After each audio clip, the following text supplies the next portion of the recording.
حضرت شمس تبریز رحمۃ اللہ علیہ اور جھوٹی روایات۔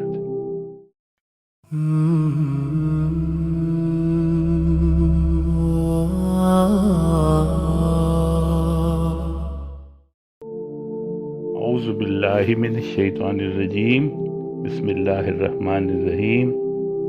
حضرت شاہ شمس تبریز رحمۃ اللہ علیہ ایک صاحب کرامت روحانی شخصیت تھے۔ آپ 1184 عیسوی میں تبریز میں پیدا ہوئے اور آپ کی وفات 1248 عیسوی میں تبریز میں ہی ہوئی۔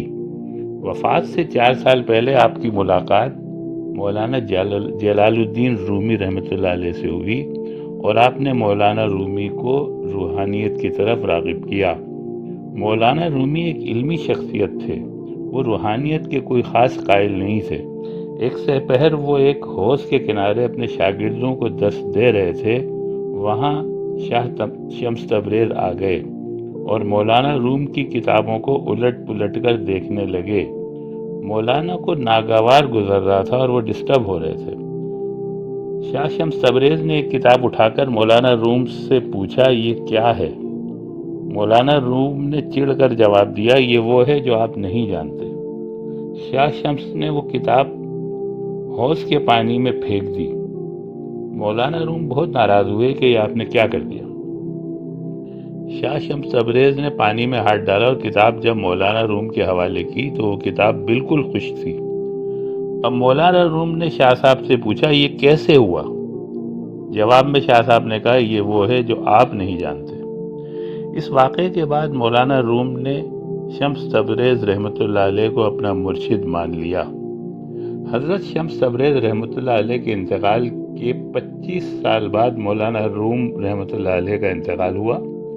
حضرت شمس تبریز کے ساتھ گزارے ہوئے 4 سالوں میں مولانا کو جو روحانی تربیت ملی، اس کا فیض آنے والے 25 سالوں میں لوگوں تک منتقل ہوتا رہا۔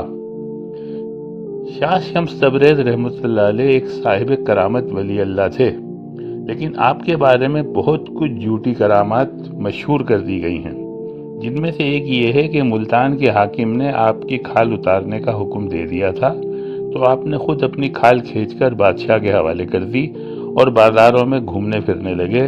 ایک قصائی نے انہیں گوشت کا ٹکڑا دے دیا تھا جسے کوئی پکانے کو تیار نہیں تھا۔ آپ نے سورج کو نیچے آنے کا حکم دیا، سورج سوا نیزے پر آ گیا۔ آپ نے اپنا گوشت بھون کر سورج کو واپس جانے کا کہا۔ اس واقعے کے بعد ملتان میں گرمی بہت پڑتی ہے وغیرہ وغیرہ۔ یہ سارا جھوٹ کا پلندہ ہے۔ شاہ شمس تبریز رحمۃ اللہ علیہ کبھی ملتان نہیں آئے۔ ملتان میں ان سے منسوب مزار شمس سبزواری کا ہے، جو باطنیہ فرقے سے تعلق رکھنے والے اسماعیلی عقیدے کی شخصیت تھے۔ ان کا مولانا روم اور تبریز سے کوئی تعلق نہیں تھا۔ بہت سے لوگ ان دونوں شخصیتوں کو جوڑ کر کہتے ہیں شاہ شمس تبریز سبزواری۔ یہ بالکل بے اصل بات ہے۔ شمس تبریز الگ شخصیت ہیں اور شمس سبزواری الگ ہیں۔ تبریز اور سبزوار الگ الگ علاقے ہیں اور ان کے درمیان 1000 کلومیٹر کا فاصلہ ہے۔ من گھڑت روایتوں سے بچنے کی ضرورت ہے اور اصل حقیقت جاننے کے لیے کوشش کرنا بہت ضروری ہے۔ صدق اللہ العظیم۔